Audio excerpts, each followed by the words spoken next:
Afternoon guys, ayan po yung entrance, galing pa ako dyan kanina, tapos dumaan ako dito, ayun po yung sinakyan ng buhangin. Ayan po si ate naglalakad. Hello, ayan po sila naglalakad, yung mga member sa mga mushroom, yung nagtatanim ng mushroom. Ayun to, may mga gulay din dito. Ayun yung kasama namin nagpapadlak ng mushroom. Ayan po yung tatlo, nagmumodel po sila. Ayan, inom ng tubig. Ayan po sila, nagpahinga po sila. Ayan, nagmumusrom, nagpapadlak doon.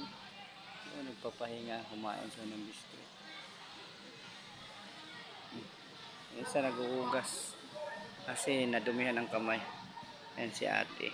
Yan na yan yung mga gulay. Dito kami sa Rimpoures.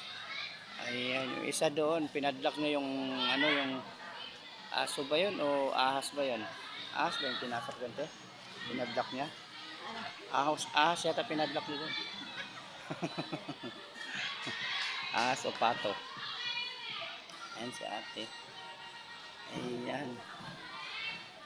Ayan, nandito yung mga estudyante. Ayan. Ayan. May mga puno din dito na mga malalaki. Ayan o. Ayan. Ayan yung mga kasama ko. Ayan yun. Sige, bye-bye.